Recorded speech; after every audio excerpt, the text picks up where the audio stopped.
الحمدللہ رب العالمین والصلاة والسلام علی سید الانبیاء والمرسلین اللہم صلی علی سیدنا و مولانا محمد وعلی آلہ واصحابہ وبارک وسلم وصلی علیہ۔ دنیا کے تمام دیکھنے والوں کو، تمام چاہنے والوں کو، تمام پیار کرنے والوں کو، اور جہاں جہاں تک اس وقت میری آواز کو سنا اور مجھے دیکھا جا رہا ہے، جنید اقبال کی جانب سے انتہائی محبت کے ساتھ السلام علیکم۔ ایک بار پھر ناظرین، آپ کو پر نور صبح نور کے ساتھ میں دل کی عطا گہرائیوں سے خوش آمدید کہتا ہوں، اور آئیے بلا توقف چلیں حضرت ابو انیس محمد برکت علی علیہ رحمہ کی تالیف اسماء النبی کریم صلی اللہ علیہ وآلہ وسلم سے رسول اللہ صلی اللہ علیہ وآلہ وسلم کا ایک اسم مبارک پڑھنے اور سننے کی سعادت حاصل کرتے ہیں۔ سیدنا الشافی صلی اللہ علیہ وآلہ وسلم، ہمارے سردار، شفا دینے والے، درود و سلام بھیجے اللہ آپ صلی اللہ علیہ وآلہ وسلم پر، آپ صلی اللہ علیہ وآلہ وسلم کی آل پاک پر، اور صحابہ کرام رضوان اللہ تعالیٰ علیہم اجمعین پر۔ حضرت واصل رضی اللہ تعالیٰ عنہ بیان کرتے ہیں کہ ایک شخص نے حضور نبی کریم صلی اللہ علیہ وآلہ وسلم کی بارگاہ میں اپنے گلے میں تکلیف کی شکایت کی، تو آپ صلی اللہ علیہ وآلہ وسلم نے فرمایا کہ اپنے اوپر قرآن مجید کی تلاوت کو لازم کر لو، گلے کی تکلیف جاتی رہے گی اور تمام جسمانی بیماریوں سے محفوظ رہو گے۔ ناظرین کرام، قرآن پاک کو فار گرانٹڈ مت لیجیے، اپنے اوپر لازم کر لیجیے قرآن پاک کی تلاوت کو۔ آپ یقین مانیے، ہمارا سمجھنا غلط ہو سکتا ہے، ہمارا کہا غلط ہو سکتا ہے، سرکار مدینہ صلی اللہ علیہ وآلہ وسلم کا قول مبارک جو ہے وہ کسی طور سے غلط نہیں ہو سکتا، وہ حق ہے، وہ حق تھا اور وہ حق رہے گا۔ اور یہی بات بنیادی طور پہ میں آج سمجھانا چاہتا ہوں، اور آج کا جو پروگرام ہے ناظرین وہ اس اعتبار سے انتہائی اہم ہے۔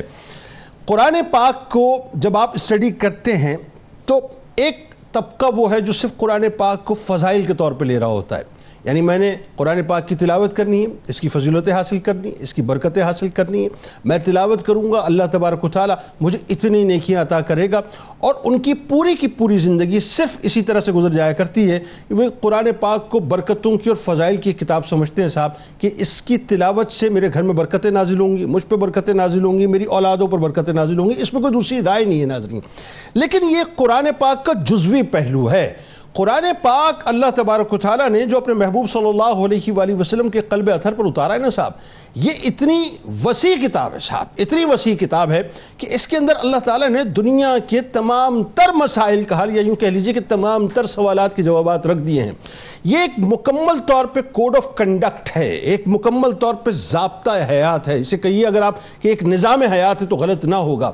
انسان کے ہر سوال کا جواب اللہ تبارک و تعالیٰ نے قرآن پاک کے اندر رکھا ہے۔ بدقسمتی یہ ہے کہ ہمارا علم محدود ہے، لیکن قرآن پاک کسی بھی صورت میں ناظرین محدود نہیں ہے۔ آج ہم آیات شفا پہ بنیادی طور پہ بات کرنے جا رہے ہیں، جو عرف عام میں جو ہے 6 آیات بنیادی طور پہ کہلاتی ہیں۔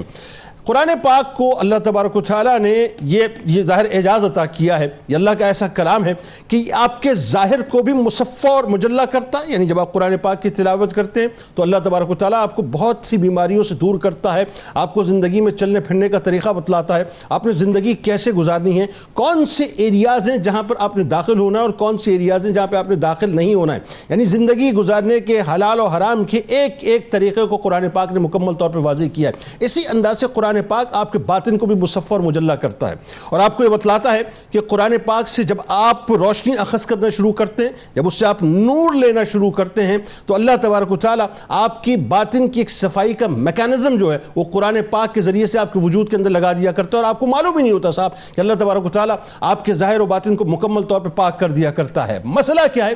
مسئلہ یہ ہے کہ ہم نے قرآن پاک کے پاسورڈز کو سمجھنے اور اس کو کھولنے کی کوشش ہی نہیں کی۔ آج جن 6 آیات پہ ہم بات کرنے والے، میں چاہتا ہوں آپ ہمارے ساتھ ضرور جڑے رہیں۔ دنیا بھر میں لوگ جو بستے ہیں بہت سی بیماریوں میں مبتلا ہوا کرتے ہیں، چھوٹی بیماریاں بھی ہوتی ہیں، بڑی بیماریاں بھی ہوا کرتی ہیں، ظاہر کی بیماریاں بھی ہوا کرتی ہیں، باطن کی بیماریاں بھی ہوا کرتی ہیں، یعنی ایک بیماری وہ ہے جو آپ کے جسم کے ساتھ ہے، اور ایک بیماری وہ ہے جو آپ کے نفس کے ساتھ لگی ہوئی ہے۔ قرآن پاک میں اللہ تبارک و تعالیٰ نے ایسے پاسورڈز رکھے ہیں، اگر آپ ان پاسورڈز کو کھولنا شروع کر دیں تو آپ کا ظاہر بھی جو ہے وہ شفایاب ہو جائے اور آپ کا باطن بھی شفایاب ہو جائے۔ اور آج ان 6 آیات کے پاسورڈز کو ہم کوشش کریں گے. ویسے تو ظاہر ہے انسان کی کیا اوقات ہے, انسان کا علم بڑا محدود ہے. اللہ تبارک و تعالیٰ نے قرآن میں کیا کیا فرما دیا ہم تو اس کو ایکسپلور ہی نہیں کر سکتے, لیکن کوشش کریں گے ان پاسورڈز کو کھولنے کی اور اس کو ایکسپلور کرنے کی کہ ان 6 آیات کے ذریعے سے مسلمان کس طرح سے استفادہ کر سکتے ہیں.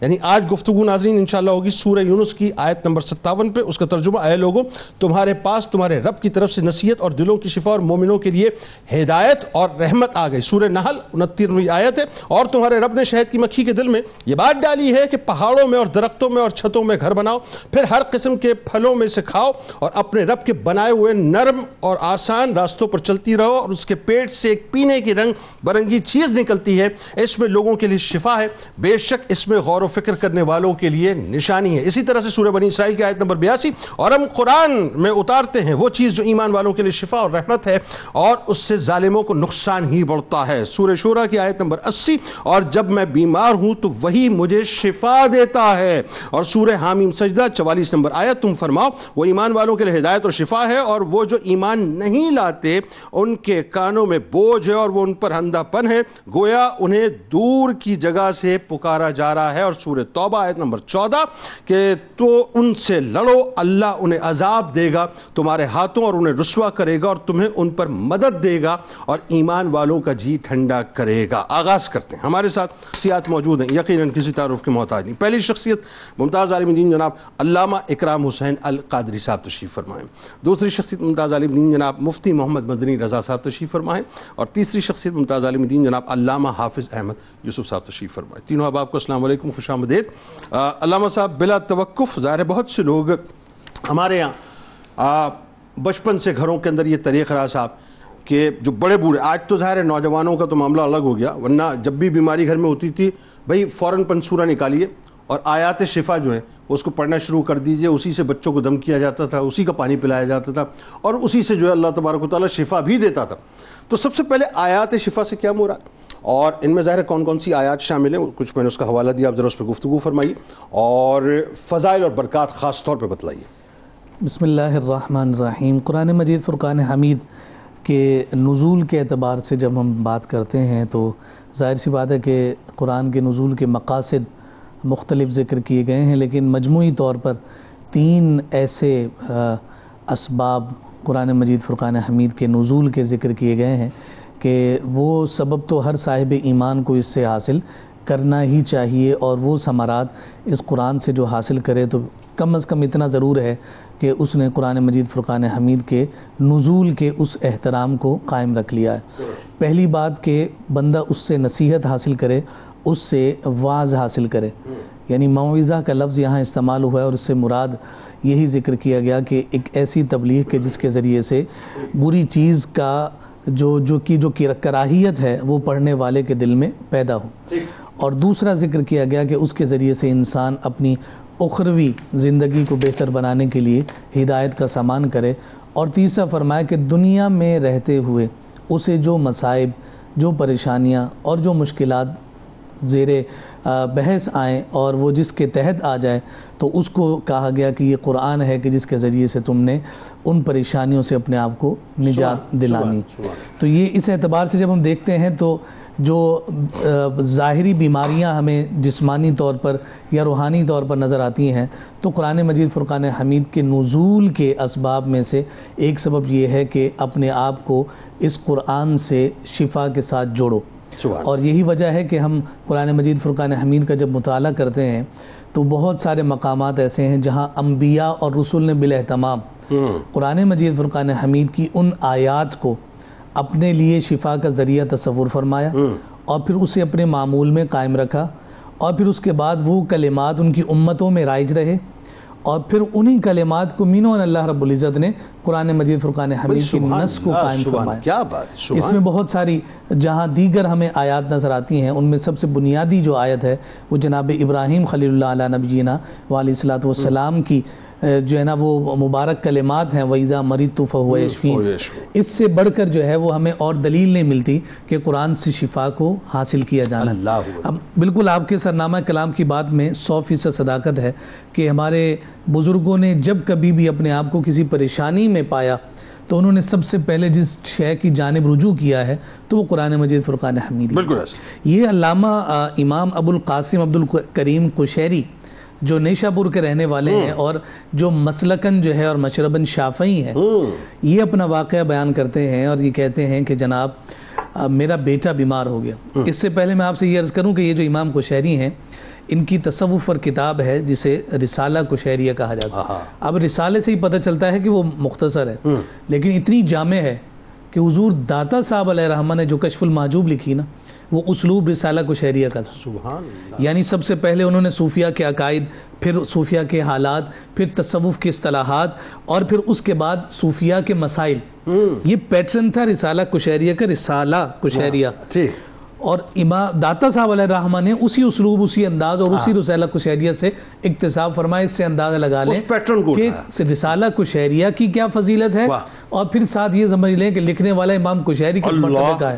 اس رسالہ قشیریہ کے حوالے سے بزرگ کہا کرتے ہیں کہ جس گھر میں ہو وہاں آفت نہیں آتی. اللہ اکبر. یہ امام قشیری اپنی حالت اور کیفیت بتا رہے ہیں. ٹھیک ہے. یہ امام قشیری بتا رہے ہیں کہ میرا بیٹا بیمار ہوا اور ہر طرف سے جواب ہو گیا. بیٹا صحیح ہونے کا نام ہی نہیں لیتا. بات تو وہی ہے کہ جب کوئی سہارا نہیں بچتا تو پھر سہارا ذات رسالت محمد صلی اللہ علیہ وسلم کرتے. کہتے ہیں کہ میں ٹوٹے دل کے ساتھ رات سویا ہوں، نہ جانے میری اولاد کا کیا بنے گا. اب پتہ نہیں کتنے دن یہ زندہ ہے یا کتنے دن نہیں. کہتے ہیں میں رات کو سویا ہوں تو قسمت جاگی ہے. امام الانبیاء صلی اللہ علیہ وسلم خواب میں تشریف لے کر آئے اور حضور نے پوچھا کہ تم پریشان لگتے ہو، کیا ماجرا ہے اور کیا بات ہوگی کہ امام قشیری سے پوچھا جا رہا ہے تمہاری پریشانی کیا ہے. تو حضور علیہ الصلوۃ والسلام سے جب یہ دریافت کیا تو انہوں نے کہا یا رسول اللہ بیٹے کی بیماری نے تھکا دیا ہے، ٹوٹ گیا ہوں، کوئی رستہ نظر نہیں آتا. تو واقعہ کائنات صلی اللہ علیہ وسلم نے فرمایا کہ تم آیات شفا کی جانب توجہ کیوں نہیں کرتے. اللہ. تو گویا کہ یہ ان آیات شفا کے حوالے سے پھر ہمارے صوفیاء نے فرمایا کہ یہ باقاعدہ یعنی یوں سمجھ لیجیے کہ علاج کا طریقہ نبی رحمت صلی اللہ علیہ وسلم کی جانب سے عطا کرتا ہے. لیکن اس میں ایک سوال پیدا ہوتا ہے. میں جو سمجھ رہا ہوں بات یہ کہ سرکار علیہ السلام نے یہ فرمایا آیات شفا کی جانب، لیکن مینشن نہیں کیا کون سی. انفورڈ امام قشیری علیہ رحمہ. جی بالکل. پھر جب آپ صبح اٹھے تو حضور علیہ السلام کے وہ کلمات آپ کے ذہن میں گردش کر رہے تھے کہ حضور نے آیات شفا کی جانب رجوع کرنے اور متوجہ ہونے کا حکم فرمایا ہے. تو پھر وہ کہتے ہیں کہ میں پھر جب قرآن کی تلاوت میں بیٹھا اور میں نے ان آیات کو تلاش کیا تو کہتے ہیں کہ میں نے 6 مقامات پر ان آیات شفا کو پایا. اور پھر وہ کہتے ہیں کہ جب یہ آیات مجھے مل گئیں پھر اس کے بعد میں نے اسے کاغذ پر لکھ کر پانی میں ڈبو کر وہ پانی اپنے بچے کو پلایا. کہتے ہیں کہ وہ بچہ ایسے ٹھیک ہوا جیسے پاؤں کے جو ہے نا کوئی گٹھان ہو اور وہ جس بیڑیاں ہوتی ہیں وہ کھلتی ہیں. کہا کہ اس طرح سے میرے بیٹے سے بیماری دور ہو گئی اور اللہ رب العزت نے ان آیات کی برکت سے شفا عطا فرمائی. یعنی اتنا انسٹنٹ اور اتنا تیزی سے اثر. جی بالکل. اب اللہ کا کلام ہے، اس کا اثر اگر تیز نہیں ہوگا تو پھر اور کس کا. لیکن اس میں بلیو فرم مطلب ظاہری سی بات ہے، بالکل ظاہری سی بات. اور پھر اس کے ساتھ ایک اور طریقہ اس کا ذکر کیا جاتا ہے کہ اگر کوئی شخص ایسا ہو، اور بالخصوص یہ بات بھی میں ذکر کروں چھوٹی موٹی بیماریوں کے بارے میں نہیں ہے آیت شفا، وہاں تو انہوں نے اثر کرنا ہی ہے. آیات شفا جہاں جس بزرگ نے لکھی ہے کہا کہ وہ بیمار کہ جو لا علاج ہو چکا ہو، اللہ اکبر، اس پر یہ اثر کرے گی. یعنی جہاں سب کچھ چھوٹ جائے تو وہاں پر قرآن کا دامن تھاما جائے تو اللہ رب العزت اس پریشانی سے نجات عطا کرتا ہے. ایک اور طریقہ یہ ذکر کیا گیا کہ ان آیات شفا کو جو چینی کا برتن ہوتا ہے اس میں روشنائی کے ساتھ، خاص طور پر فرمایا کہ زعفران کے پانی کے ساتھ اس سے ان آیات کو لکھ کر اور پھر اس میں پانی کو گھما کر اور وہ اس روشنائی کا پانی جو ہے وہ بیمار پر چھڑکا بھی جائے اور اسے پلایا جائے، اللہ رب العزت ان آیات شفا کی برکت سے شفا عطا فرمائے. یعنی خدا نہ خواستہ کوئی ہیپیٹائٹس سی میں یا کینسر کے مرض میں یا کڈنی کے مرض میں مبتلا ہے تو اس کو چاہیے کہ بڑے فرم بیلیف کے ساتھ جو ہے وہ آیات شفا کو پڑھے بھی اور پھر اس کے ذریعے سے علاج بھی کرے. اچھا اب جو آئیے ذرا اب تھوڑا اس کو اسپلٹ کرتے ہیں اور ایک ایک آیت کو ڈسکس کرتے ہیں. سب سے پہلے سورہ یونس آیت نمبر 57 اور سورہ بنی اسرائیل آیت نمبر 82 کم و بیش ایک ہی جیسا ارشاد ہے. پہلے تو ان آیات کی تفاسیر اور اس کی افادیت پھر اس کے بعد بتلائیے. بسم اللہ الرحمن الرحیم. یقیناً قرآن مجید ایک شفا ہے اور میں ان آیات کی تفسیری نکات سے پہلے ایک چیز یہ ساتھ میں ضرور عرض کرنا چاہوں گا کہ قرآن مجید یا کوئی بھی ایسا وظیفہ جو ہمیں احادیث میں ملتا ہے اس سے علاج کے حصول کے لیے نا چند چیزوں کی طرف توجہ بہت ضروری ہے. اس میں پہلی چیز یہ ہے کہ آپ کا جو لقمہ ہے نا وہ حرام نہیں ہونا چاہیے، کیونکہ دیکھیں یہ جو وظائف ہوتے ہیں یہ دعا کی حیثیت رکھتے ہیں، اور نبی کریم علیہ الصلوۃ والسلام نے دعا کی قبولیت بھی اس بات پر موقوف فرمائی ہے کہ لقمہ اگر حرام ہوگا تو دعا قبول نہیں ہوگی، پھر چاہے حالت کیسی بھی ہو انسان کی، کتنا ہی وہ اس میں ہو۔ دوسری بات یہ کہ انسان جو ہے وہ ہمیشہ اپنی صداقت پر قائم رہے، سچ بولنے والا ہو۔ اب آپ دیکھیں امام قشیری کی طرف سے ہمیں یہ وظیفہ ملا ہے تو امام قشیری کا مقام و مرتبہ بھی کیا تھا، آپ کا عمل، آپ کا کردار کیا تھا، اسی لیے ان کے وظیفے کرنے میں سرعت بھی تھی۔ اور ہم اگر یہی چیز کرتے ہیں تو بعض اوقات ہمیں وہ اثر نظر نہیں آتا، اس کی ایک وجہ یہ بھی ہوتی ہے۔ اور پھر سرکار علیہ السلام کا خود تشریف لا کر سرکار علیہ السلام کا تشریف فرمانا، مقام مرتبہ تو بتلا رہا ہے نا ان کا۔ تیسری چیز یہ کہ آپ جب یہ کام کر رہے ہو نا تو آپ کی نیت اس سے نیکی کے حصول کی ہو کہ میں اللہ تبارک و تعالیٰ کی رضا کے لیے یہ آیتیں پڑھ رہا ہوں، صرف دنیاوی مقصد پیش نظر نہیں ہونا چاہیے۔ اور چوتھی چیز اس کے اندر یہ کہ آپ شریعت کے احکامات پر پوری طرح عمل پیرا ہوں گے تو آپ کے وظائف کے اندر سرعت ہوگی، آپ کے وظائف کے اندر تاثیر بھی ہوگی زبردست قسم کی۔ پھر اسی طریقے سے ایک اور چیز کہ آپ جب یہ وظائف کر رہے ہوں تو آپ کا یقین پختہ ہونا چاہیے۔ اگر آپ کے یقین میں ڈگمگ ہوگا نا، آپ کا یقین اگر متزلزل ہو رہا ہوگا اور اس کے اندر پختگی نہیں ہوگی تو پھر اس کی وہ تاثیر کے اندر کمی آ جاتی ہے۔ یعنی زبان تو وہ پڑھ رہی ہے آیات لیکن من کہیں اور لگا ہوا ہے، جی، تو وہ بات نہیں بنے گی۔ ہاں، پھر اور کامل یکسوئی کے ساتھ پڑھنا۔ تو جب ان تمام چیزوں کے اہتمام کے ساتھ آپ کوئی وظیفہ پڑھیں گے نا تو پھر اس کا اثر بھی نظر آئے گا۔ اور اگر آپ نے یہ تمام چیزوں کو چھوڑ دیا تو پھر اس کا اثر نظر نہیں آئے گا، تو وہاں پر پھر اپنے عمل سے بدظن ہونے کی ضرورت ہے، ان وظائف سے بدگمان ہونے کی ضرورت نہیں، سوال ہی نہیں۔ اب یہاں پر آپ نے جیسے ذکر کیا سورہ یونس کے بارے میں، تو سورہ یونس پہلے میں نے دونوں آیتوں کا ترجمہ ذکر کر دیتا ہوں۔ اللہ تبارک و تعالیٰ نے ارشاد فرمایا کہ یا ایھا الناس، اے لوگوں، قد جاءتکم موعظۃ من ربکم، کہ بے شک تمہارے پاس تمہارے رب کی طرف سے ایک نصیحت آئی، وشفاء لما فی الصدور، اور جو دلوں کی شفا ہے وہ تمہارے رب کی طرف سے تشریف لائی، وہدی ورحمۃ للمؤمنین، اور مومنین کے لیے ہدایت اور رحمت آئی۔ یہ سورہ یونس کی آیت نمبر 57 کا ترجمہ ہے۔ اور سورہ بنی اسرائیل میں اللہ تبارک و تعالیٰ نے اسی طرح کا مفہوم ارشاد فرمایا کہ وَنُنَزِّلُ مِنَ الْقُرْآنِ مَا هُوَ شِفَاءٌ وَرَحْمَةٌ لِّلْمُؤْمِنِينَ، کہ اور ہم نے قرآن میں وہ چیز اتاری جو ایمان والوں کے لیے شفا اور رحمت ہے۔ سبحان اللہ۔ اب آپ دیکھیں کہ ان دونوں آیات میں اللہ تبارک و تعالیٰ نے قرآن مجید کی 3 صفات کو ذکر کیا۔ پہلا فرمایا کہ یہ قرآن جو ہے وہ موعظہ ہے، عمدہ نصیحت ہے، یعنی اس کا مطلب قرآن مجید کو جب آپ پڑھیں گے نا، عمدہ نصیحت کا مطلب یہ ہوتا ہے کہ وہ بات، وہ گفتگو، وہ انداز، وہ کلام کہ جو آپ کے دل پر اثر کرے، جو آپ کے دل میں نرمی پیدا کرے۔ اب آپ ذرا دیکھیں کہ اللہ تبارک و تعالیٰ کے کلام میں نرمی کیسی ہے۔ ایک بندہ گناہ کرتا ہے تو اگر ہم دیکھیں نا کہ بیٹا جو ہے وہ باپ کی نافرمانی کر رہا ہے اور مستقل نافرمانی کر رہا ہے اور اس میں اپنے باپ کی نافرمانی میں بہت آگے نکل چکا، تو باپ جو ہے وہ اپنے بیٹے کو جائیداد سے آگ کر دیتا ہے، اس کے بارے میں جو ہے وہ طرح طرح کے جملے کہتا ہے، اس کے اوپر سختی کرتا ہے، گھر سے نکال دیتا ہے، اپنی طرف منسوب نہیں کرتا۔ لیکن رب تبارک و تعالی نے فرمایا کہ قل یا عبادی الذین اسرفوا علی انفسہم لا تقنطوا من رحمت اللہ۔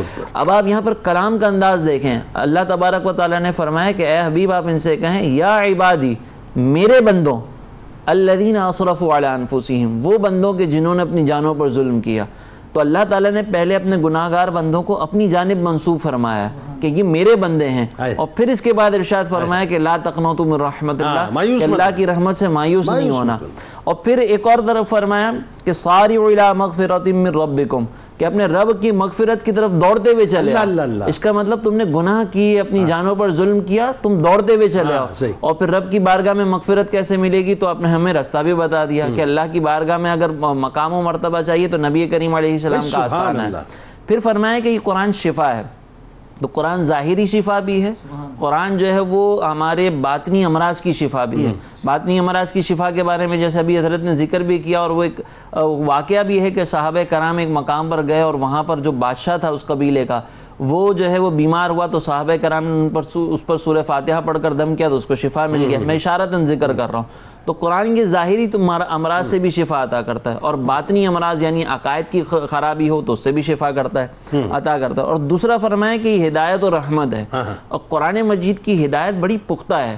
قرآن میں ہم اگر عقیدے کی ہدایت عطا فرمائی نا تو ساتھ میں دلیل بھی بیان فرمائی۔ توحید کو بیان کیا ہے تو اللہ تبارک و تعالیٰ نے ساتھ میں یہ دلیل عطا فرمائی کہ لو کان فیہما آلہۃ الا اللہ لفسدتا، اگر زمین اور آسمان میں اللہ کے علاوہ کوئی اور خدا ہوتا تو یہ فساد برپا ہو جاتا۔ اس کا مطلب یہ ہے کہ قرآن شفا بھی ہے، قرآن ہدایت بھی ہے، قرآن رحمت بھی ہے، قرآن ہمارے لیے راحت بھی ہے اور عمدہ نصیحت بھی ہے۔ اب ہمارا قرآن سے تعلق مضبوط ہوگا تو یہ سارے فائدے حاصل ہوں گے، اور اگر قرآن سے تعلق مضبوط نہ ہو تو پھر ہم ان سے محروم رہیں۔ اصل بات ہے، اور میں تو آپ کو بتاؤں کہ میرا تو پرسنل ماننا یہ ہے کہ قرآن کے ایک ایک لفظ نہیں بلکہ ایک ایک جو حرف ہے وہ اٹ سیلف خود ایک پاسورڈ ہے، اس کے پیچھے ایک پوری پوری دنیا ہے، اس دنیا کو ہم ایکسپلور نہیں کر پاتے۔ بات یہ ہے۔ اچھا اب آئیے ذرا، چونکہ آیات شفا کا تسلسل ہے تو 2 آیات پہ تو اس وقت گفتگو علامہ صاحب نے فرمائی۔ اب آپ آئیے تیسری آیت کی طرف، اور میں چاہتا ہوں سورہ نحل کی جو آیت نمبر 69 ہے اس پہ بات کریں، کیونکہ اس میں بڑا کیٹیگوریکل جو ہے شہد کی مکھی کا بھی ذکر ہے اور شہد کا بھی ذکر ہے۔ بتلائیے ذرا۔ بسم اللہ الرحمن الرحیم۔ جنید بھائی، جو چھوٹی چھوٹی چیزیں ہوتی ہیں عموماً لوگوں کی نگاہ میں وہ حقیر ہوتی ہیں، تو اللہ تبارک و تعالیٰ نے ایک چھوٹی سی چیز شہد کی مکھی کو بنیاد بنا کر اللہ تبارک و تعالیٰ نے مسلمانوں کو یہ پیغام دیا، انسانیت کو یہ بتایا کہ چھوٹی چھوٹی چیزیں بھی جو ہے وہ حکمت سے خالی نہیں ہیں۔ کوئی نہیں ہے چیز نکمی کوئی زمانے میں، کوئی برا نہیں قدرت کے کارخانے میں۔ تو یہ شہد کی چھوٹی سی مکھی، اس میں بھی کتنے عجائبات ہیں کہ اللہ تبارک و تعالیٰ نے فرمایا وَأَوْحَى رَبُّكَ إِلَى النَّحْلِ أَنِ اتَّخِذِي مِنَ الْجِبَالِ بُيُوتًا وَمِنَ الشَّجَرِ وَمِمَّا يَعْرِشُونَ، کہ ہم نے شہد کی مکھی کے دل میں یہ بات ڈالی کہ وہ اپنے گھر بنائے پہاڑوں میں، درختوں میں اور چھتوں میں۔ اور پھر اللہ تبارک و تعالیٰ نے فرمایا کہ ہم نے پھر شہد کی مکھی سے فرمایا ثُمَّ كُلِي مِنَ الثَّمَرَاتِ فَاسْلُكِي سُبُلَ رَبِّكِ ذُلُلًا، کہ شہد کی مکھی کو ہم نے یہ حکم دیا ہے، اس کے دل میں بات ڈالی کہ وہ مختلف جو پھل ہیں، مختلف جو پودے ہیں، ان سے جا کر وہ ہے اس کا رس چوسے، اس کو کھائے۔ فَاسْلُكِي سُبُلَ رَبِّكِ ذُلُلًا، اور آسانی والے راستوں پر جو ہے وہ چلے۔ اور پھر اللہ تبارک و تعالیٰ نے فرمایا فِيهِ يَخْرُجُ مِن بُطُونِهَا شَرَابٌ مُخْتَلِفٌ أَلْوَانُهُ، کہ اللہ تبارک و تعالیٰ ان کے پیٹ سے پھر ایسی وہ چیزیں نکالتی ہیں کہ جو چیز پینے کی ہے اور اس میں اس کے مختلف رنگ ہے، اور فِيهِ شِفَاءٌ لِلنَّاسِ، اس میں لوگوں کے لیے شفا ہے۔ اور یہ انسان کا سب سے بہترین مشروب ہے، ٹاپ آف دا لائن مشروب، مولا کائنات ٹاپ آف دا لائن مشروب ہے یہ، بالکل سب سے بہترین مشروب ہے۔ اور اس مشروب کی خاص بات یہ ہے کہ شہد کی مکھی سے پیچھے جو ہے وہ دودھ کا ذکر ہوا کہ اللہ تبارک و تعالیٰ نے خون اور گوبر کے درمیان سے دودھ نکالا، اور پھر اس آیت میں اللہ تبارک و تعالیٰ نے شہد کا ذکر فرمایا اور فرمایا مختلف الوانو، کہ اس کے رنگ مختلف ہیں۔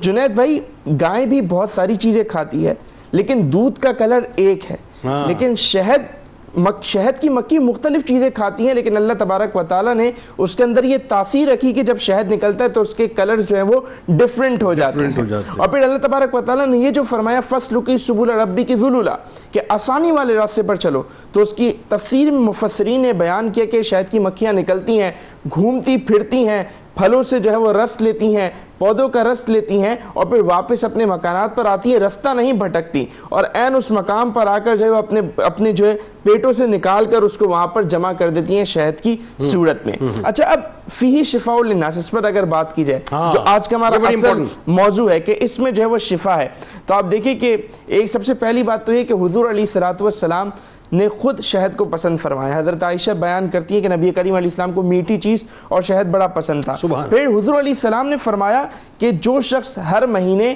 3 دن صبح کے وقت شہد چاٹے، اسے کوئی مصیبت کوئی بلا نہیں پہنچے گی، کوئی کوئی مصیبت نہیں پہنچے گی۔ اس میں صرف جسمانی مصیبت کے ساتھ نبی کریم علیہ السلام نے اسے خاص نہیں فرمایا، کوئی مصیبت مطلقاً ہے، مطلقاً ہے، کوئی مصیبت نہیں پہنچے گی۔ پھر فرمایا حضور علیہ السلام نے ایک اور حدیث ہے کہ 2 ایسی چیزیں جن میں شفا ہے ان کو لازم پکڑ لو، ایک چیز قرآن اور دوسری چیز شہد۔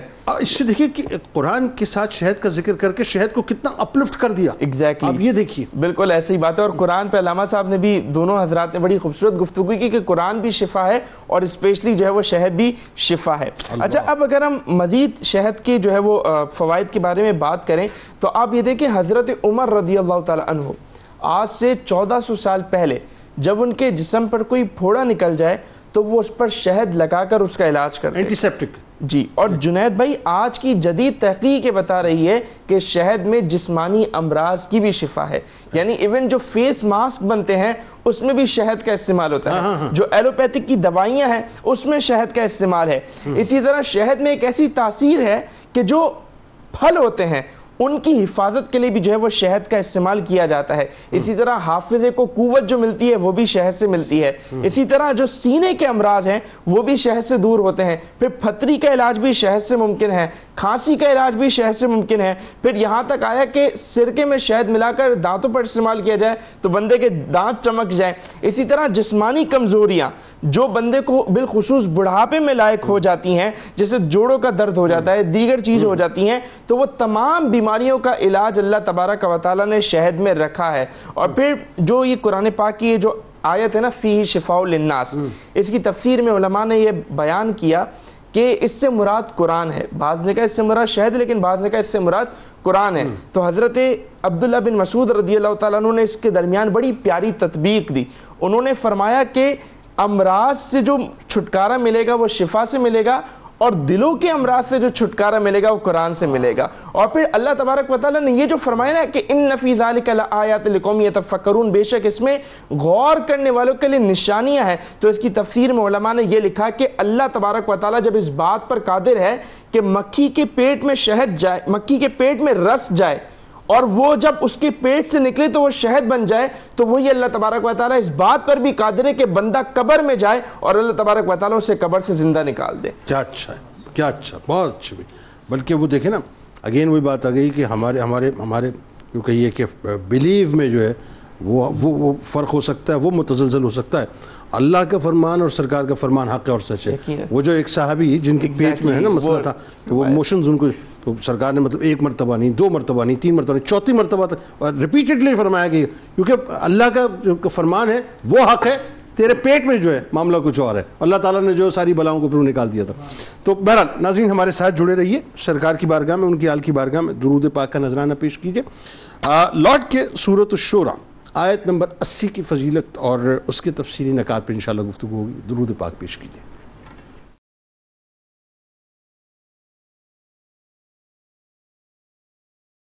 جناب ایک بار پھر میں آپ کو خوش آمدید کہتا ہوں. ناظرین کرام, آج کا پروگرام بہت انٹرسٹنگ اس اعتبار سے ہے, دنیا بھر میں ظاہر مسلمان بستے ہیں, اور میں تو یہ کہوں گا صاحب کہ غیر مسلم بھی آئیں اور آ کر ریسرچ کریں اللہ کے کلام پر. ریسرچ تو کریں, ذرا ایک دفعہ دیکھیں تو صحیح کہ اللہ تبارک و تعالیٰ نے اس کلام کے اندر جو ہے وہ کتنی وسعت ہے. میں نے ایک جملہ کہا نا کہ ایک ایک ورڈ جو ہے قرآن کا, ایک ایک حرف جو ہے وہ پوری کائنات اس کے پیچھے پنایا, اور وہ ایک کائنات کا پاسورڈ ہے پورا. اس کو ایکسپلور تو کرنے کی کوشش کریں. یہ جو 6 آیات شفا ہیں آج ان پہ بات ہو رہی ہے. بیماریاں تقریباً ہر ایک گھر کا حصہ ہیں, کہیں چھوٹی کہیں بڑی بیماریاں ہیں. کسی کو کینسر ہے, کسی کی کڈنی کا مسئلہ ہے, کسی کو شوگر ہے, کسی کو ہیپیٹائٹس سی, کسی کو کیا ہے, کسی کو کیا. آج اس پروگرام کو آپ ضرور دیکھیں اور اپنے بیلیف کا حصہ بنائیں اللہ کے کلام کو. ہمارا پرابلم یہ ہے, ہم ڈاکٹر کو تو جو ہے سب کچھ دینے کو تیار ہوتے ہیں, اللہ کے کلام کو وقت دینے کو تیار نہیں ہوتے. آئیے ذرا اب سورۃ الشورى آیت نمبر 80 ذرا اس پہ گفتگو کیجیے, اس کی فضیلت اور اس کے تفصیلی نکات. جی بسم اللہ الرحمن الرحیم. یہ سورہ شعراء بالخصوص پہلے بھی چونکہ ہم نے ذکر کیا کہ یہ جناب ابراہیم خلیل اللہ علیہ نبینا علیہ الصلوۃ والسلام کے مبارک کلمات ہیں. آیت شفا تو یہی ہے کہ وَإِذَا مَرِضْتُ فَهُوَ يَشْفِينِ, ان 6 میں سے ایک یہی آیت. یہ سورہ شورى کی آیت نمبر 80. لیکن اس کے ماقبل اور مابعد کی جو آیتیں ہیں وہ پورا مل کر ایک مکالمہ اور ایک گفتگو ہے, اور اللہ رب العزت کی بارگاہ میں کچھ گزارشات کا پیش کرنا ہے جناب ابراہیم خلیل اللہ کی جانب سے. بتائیے. اب یہ اسلوب اختیار کرنا انتہائی اہمیت کا ہم. بتائیے. جیسے علامہ مدنی صاحب نے کہا کہ بھائی اثرات تبھی ہوں گے جب یہ چیزیں ہمارے پاس موجود ہوں گی. سب سے پہلی بات ہم ذرا اس پر غور کریں.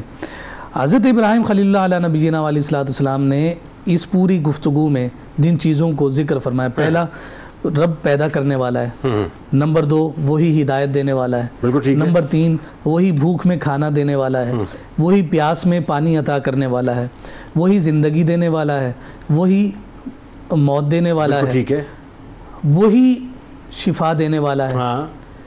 مرض کس کی طرف, وہی دینے والا ہے. جناب ابراہیم کا تذکرہ دیکھیے, یہ ساری چیزیں گنوائی, رب یہ بھی کرتا ہے, یہ بھی کرتا ہے, یہ بھی کرتا ہے, لیکن جو بیماری ہے وہ بندے کو اذیت اور تکلیف میں مبتلا کرتی ہے نا. یہاں کہہ رہے ہیں اذا مریضت فہو یشفین, اور جب میں بیمار ہوتا ہوں تو اللہ مجھے شفا دیتا. یہ نہیں کہہ رہے کہ وہی مرض دیتا ہے اور وہی شفا دیتا ہے. یعنی یہ نہیں فرمایا کہ اللہ تو نے مجھے بیماری دی. ہاں, اب یہاں اس موقع پر ہمارے مفسرین کہتے ہیں کہ برائی کی جو نسبت ہے, تکلیف دینے والی شے کی جو نسبت ہے وہ اپنی طرف کی جائے, کیا اچھا ہے, اور خوبی اور بہتری کی نسبت ہمیشہ رب ذوالجلال کی جائے. اس کا مطلب یہ ہو کہ یہاں بھی ادب ملحوظ رکھو.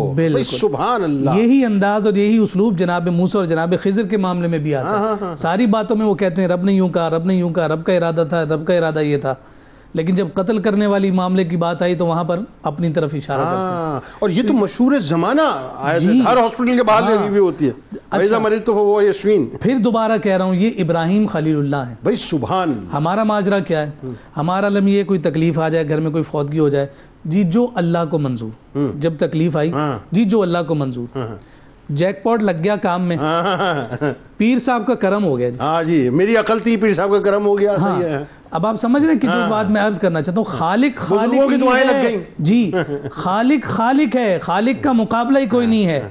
اور ہم دیکھیں کہ ہمارا عالم یہ ہے کہ اس طرح کی کلمات کہہ کر ہم گویا کہ کہاں اپنے ان اعتقادات کی جانب, یقین, پھر کہہ رہا ہوں یقین انتہائی ضروری ہے.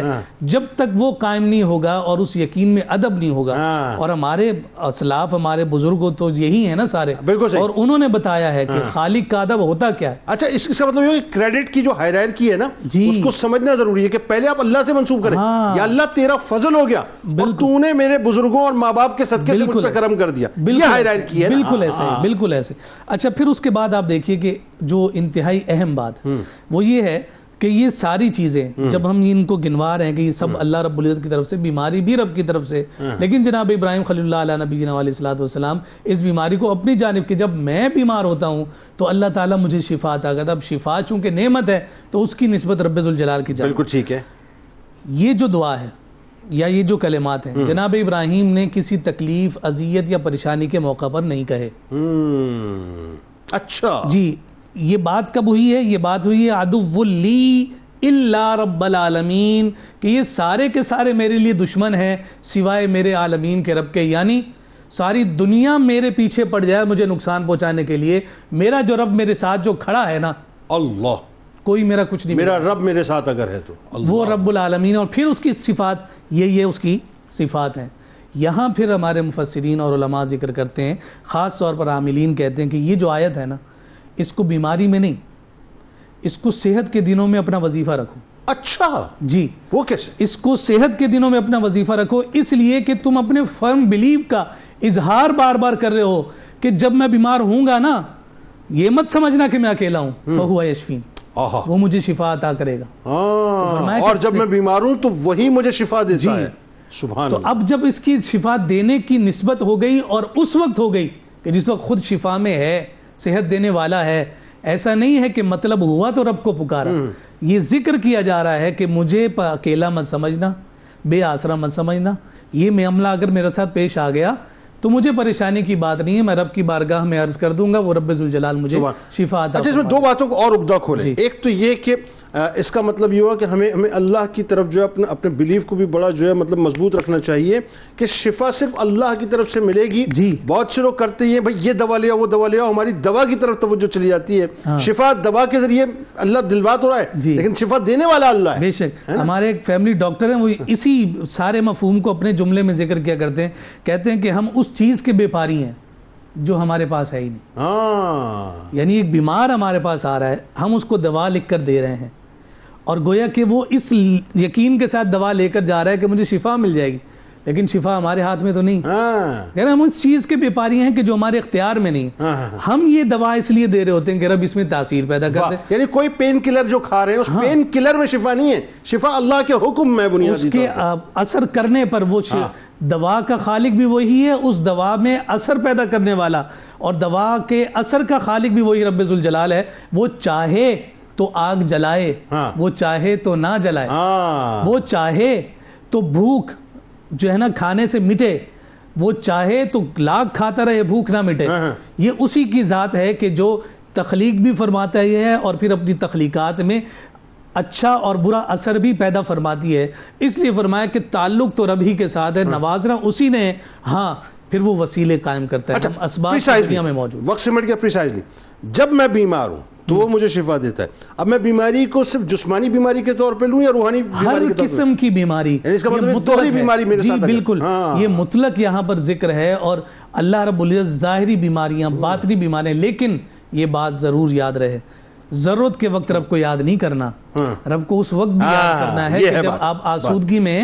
امام الانبیاء صلی اللہ علیہ وسلم نے فرمایا کہ اگر کوئی یہ چاہتا ہے کہ پریشانی میں اس کی دعا فوراً سنی جائے تو اسے چاہیے کہ آسودگی میں بھی رب ذوالجلال سے دعا کرتا رہے. بالکل یہی مفہوم اس آیت کے لیے بھی ذکر کیا گیا کہ جب بیمار نہیں ہے تب بھی یہ کہتا رہے ہوں گا تو دیکھی جائے گی رب میرے ساتھ ہے. بات وہی ہے نا کہ جب ہٹے کٹے ہو, تندرست توانا ہو, چلتے پھرتے ہو, تو اپنے آپ کو اللہ کی بارگاہ میں سبمٹ کرو نا, ورنہ سرنڈر تو کرنا ہی پڑے گا. میں عموماً کہتا ہوں نا کہ سبمٹ کر دو سرنڈر کرنے سے پہلے, ورنہ سرنڈر تو ہونا ہی ہونا ہے ہر صورت میں.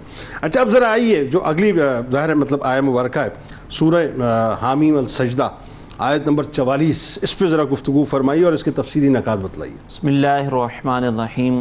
اس آیت مقدسہ میں اللہ تبارک و تعالیٰ نے جو ارشاد فرمایا, پہلے تو وہ جس میں لفظ شفا ہے میں اس کا ذکر کروں. اللہ تعالیٰ نے فرمایا قُلْ هُوَ لِلَّذِينَ آمَنُوا هُدًى وَشِفَاء, کہ محبوب آپ یہ کہہ دیں کہ یہ قرآن ان لوگوں کے لیے شفا ہے, ان لوگوں کے لیے ہدایت ہے جو ایمان لے کر آئیں. اچھا, اس کا مطلب یہ ہے کہ ایک تو پہلی بات یہ کہ قرآن سے اگر ہدایت کا حصول چاہیے تو پکا یقین ضروری ہے, اور اسی طریقے سے شفا چاہیے تب بھی پکا یقین ضروری ہے. درست, ٹھیک ہے. اب یہاں پر اللہ تبارک و تعالیٰ نے جو یہ بات بیان فرمائی, اس میں اگر پیچھے ہم دیکھیں نا تو اللہ تعالیٰ نے ان لوگوں کا ذکر فرمایا ہے کہ جو قرآن مجید پر تنقید کرتے ہیں. ٹھیک ہے. فرمایا کہ وَلَوْ جَعَلْنَاهُ قُرْآنًا أَعْجَمِيًّا, اگر ہم اس قرآن کو کسی غیر عربی زبان میں رکھتے, اگر ہم عربی میں نازل نہ کرتے, کسی اور زبان میں نازل کرتے, لَقَالُوا لَوْلَا فُصِّلَتْ آيَاتُهُ, تو وہ لوگ یہ کہتے کہ اس کی آیات ہم پر واضح کیوں نہیں کی گئیں. اور پھر وہ اعتراض کرتے اعجمی و عربی, کہ قرآن جن پر نازل ہوا وہ تو عربی ہیں اور قرآن اجمی زبان میں. اس کا مطلب یہ ہے کہ اللہ تبارک و تعالیٰ نے ان لوگوں کی صفت ذکر کی ہے کہ جو قرآن سے نہ تو ہدایت حاصل کر سکتے ہیں نہ شفا, اور ان کی صفت یہ ہے کہ وہ ہر چیز پر تنقید کرتے ہیں. لیکن ایک ناقدانہ سوچ جو ہے ایک حد تک اچھی ہوتی ہے, لیکن اگر آپ اپنی حدود سے تجاوز کر جائیں تو پھر اس کی تنقید اچھی نہیں ہوتی. بہت اچھے. ہمارے یہاں پر لوگ جو ہے وہ بعض اوقات محدود عقل کے ساتھ لامحدود ذات کے اوپر اعتراض کر رہے ہوتے ہیں. تو جب آپ محدود عقل کے ساتھ لامحدود ذات پر اعتراض کریں گے تو آپ کو نہ ہدایت مل سکتی ہے نہ شفا مل سکتی ہے. یہاں پر ہمیں اس بات پر غور و فکر کرنے کی ضرورت ہے کہ جیسے اللہ تبارک و تعالیٰ نے ان کی یہ صفت ذکر کی نا کہ وہ قرآن پر اعتراض کر رہے ہیں, اس کا مطلب یہ ہے کہ اب وہ قرآن پر پہلے یہ اعتراض کر رہے ہیں کہ بھی قرآن اجمی زبان میں کیوں نہیں ہے. اب جب اللہ تبارک و تعالیٰ نے عربی زبان میں نازل کیا تو یہی ناقدانہ فکر جو ہے وہ یہ کہتی ہے کہ قرآن عربی زبان میں کیوں نازل ہوا, قرآن جو ہے وہ ہماری زبان میں نازل کیوں نہیں ہوا کہ ہم اس کو سمجھ سکیں. ہمیں تو قرآن کے حصے ہدایت کے حصول کے لیے پہلے عربی سیکھیں پھر اس کے بعد ہم قرآن کو سمجھیں, تو ہم تو اس سے ہدایت حاصل نہیں کر سکتے, یہ تو ہماری ہدایت کے لیے نازل ہی نہیں کیا گیا. تو یہ ناقدانہ فکر کی طرف اللہ تبارک و تعالیٰ نے جو ہے وہ رد فرمایا ہے کہ اپنی سوچ, اپنی فکر, اپنی محدود عقل جو ہے وہ محدود حد تک استعمال کی جائے تو تمہیں قرآن سے ہدایت ملے گی.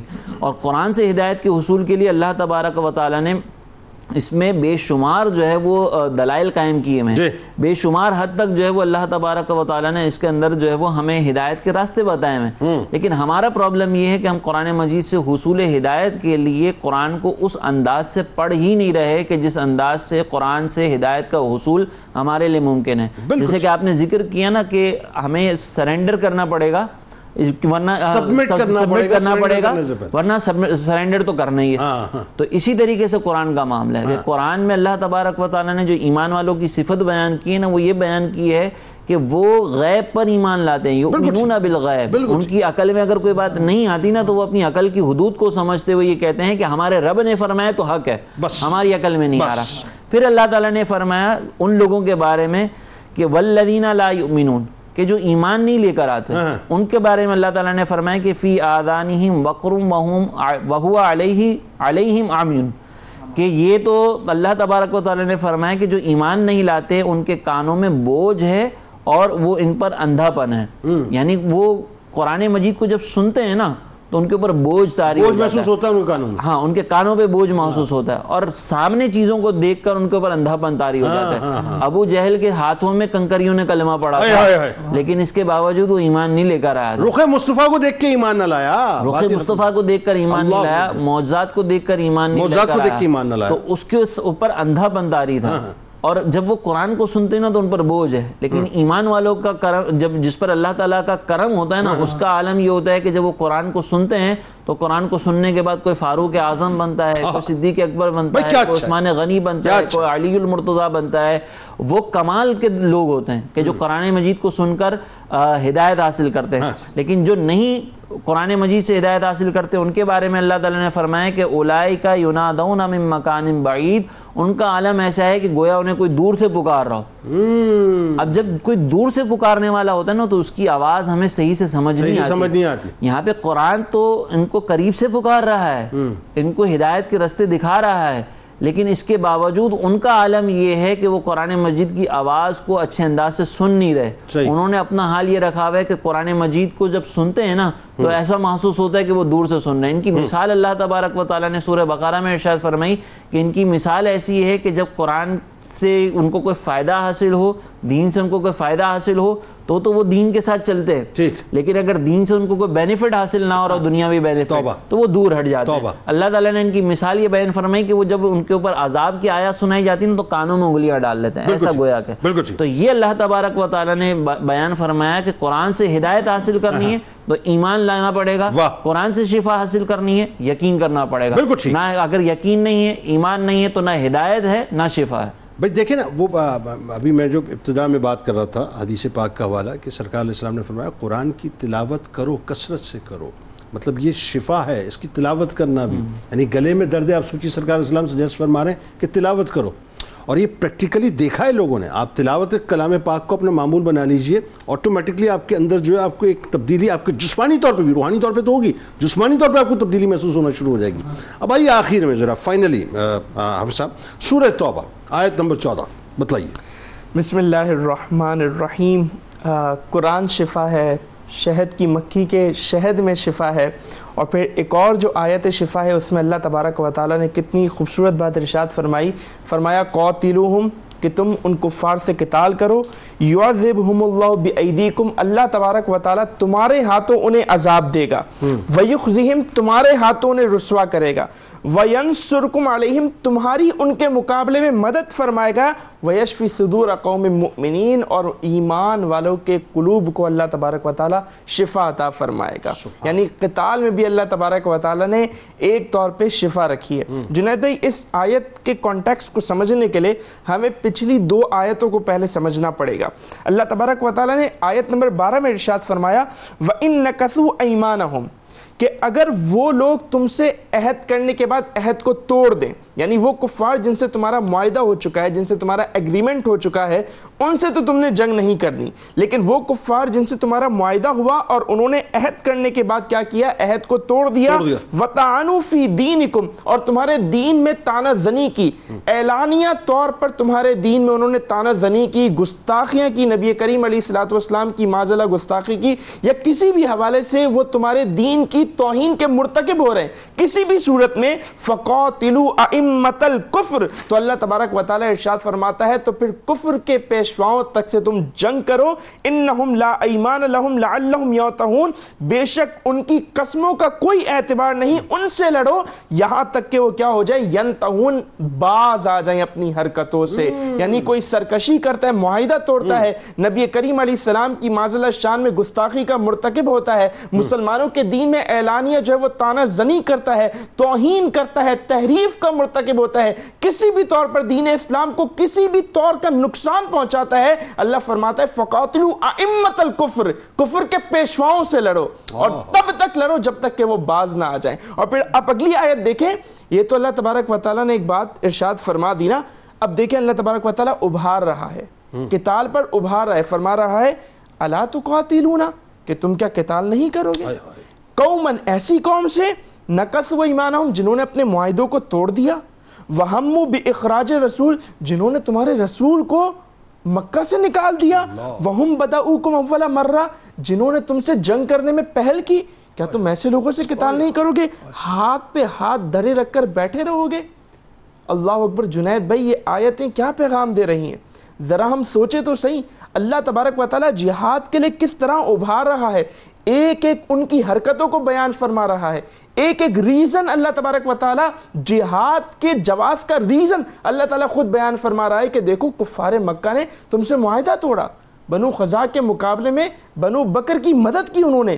دیکھو کفار نے جو ہے وہ تمہارے رسول کو مکے سے نکال دیا، 2 غلطیاں کی. پھر تیسری غلطی یہ کی کہ جب تم مدینہ ہجرت کر گئے تب بھی انہوں نے تمہارا پیچھا نہیں چھوڑا، وہاں آ کر مدینے کی چراگاہ پر یہ لوگ حملہ کرتے رہے، تمہیں دھمکیاں دیتے رہے. پھر بدر کے میدان میں آ کر انہوں نے تمہیں للکارا. یہ تو اولن جنگ کرنے والے ہیں، یہ تو زمین میں فساد کرنے والے ہیں، یہ تو تمہیں نقصان پہنچانے والے ہیں. اللہ تبارک و تعالیٰ نے ایک ایک کر کے ریزننگ دے رہا ہے. اللہ تبارک و تعالیٰ ریزن بیان کر رہا ہے کہ اب تمہیں جہاد سے کون سی چیز روک رہی ہے کہ وہ لوگ جو تم سے معاہدے کی پاسداری نہیں کر رہے، وہ لوگ جو زمین میں فساد کا باعث بن رہے ہیں، وہ لوگ جو تمہارے نبی کو نکال رہے ہیں مکہ سے، آج کے کانٹیکس میں، آج کے تناظر میں، وہ لوگ جو تمہارے بھائیوں کو قتل کر رہے ہیں، وہ لوگ جو عالمی جو معاہدات ہیں، ایگریمنٹس ہیں، ان کی پاسداری نہیں کر رہے، جو لوگ جو ہے وہ تمہارے نبی کریم علیہ السلام کی شان میں گستاخیاں کر رہے ہیں، تو آخر کون سی ایسی بات ہے جو تمہیں جہاد سے روک رہی ہے؟ اللہ تعالیٰ فرما رہا ہے اتخشونہم،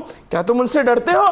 فاللہ احق ان تخشوہ ان کنتم مؤمنین. اللہ تبارک و تعالیٰ اس بات کا زیادہ حقدار ہے کہ تم اللہ سے ڈرو، اور تم اللہ کے مقابلے میں اللہ کے دشمنوں سے ڈر رہے ہو. تو آپ دیکھیں کہ پہلے اللہ تعالیٰ نے فرمایا جو لوگ معاہدے کو توڑیں ان سے قتال کرو، پھر اللہ تبارک و تعالیٰ نے قتال پر باقاعدہ ابھارا، ریزن بیان کیے، اور پھر فائنلی اللہ تبارک و تعالیٰ نے آرڈر دیا کہ اے لوگوں ڈرنا چھوڑو، قاتلوہم، ان سے قتال کرو. جب تم ان سے قتال کرو گے تو سنو اللہ کا وعدہ ہے، اللہ تبارک و تعالیٰ تمہارے ہاتھوں ان کو عذاب میں مبتلا فرما دے گا، اللہ تبارک و تعالیٰ تمہارے ہاتھوں ان کو ذلیل کر دے گا، اللہ تبارک و تعالیٰ ان کے مقابلے میں تمہاری مدد فرمائے گا.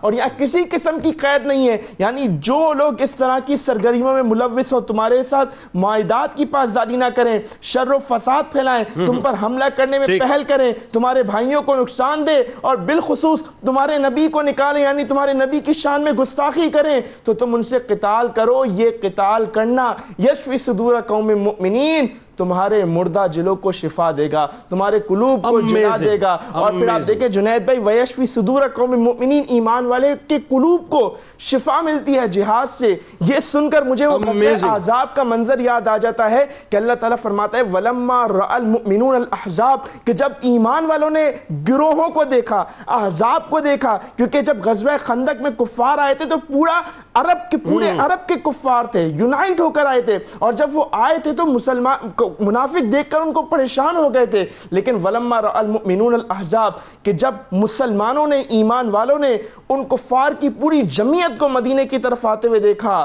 کہنے لگے قَالُوا هَذَا مَا وَعَدَنَا اللَّهُ وَرَسُولُهُ، یہی تو وہ ہے جس کا اللہ نے ہم سے وعدہ کیا تھا. وَصَدَقَ اللَّهُ وَرَسُولُهُ، اور اللہ تبارک و تعالیٰ نے اور اس کے رسول نے سچ کہا. وَمَا زَادَهُمْ إِلَّا إِيمَانًا وَتَسْلِيمًا، اور اس چیز نے ان کے ایمان کو بڑھاوا دیا.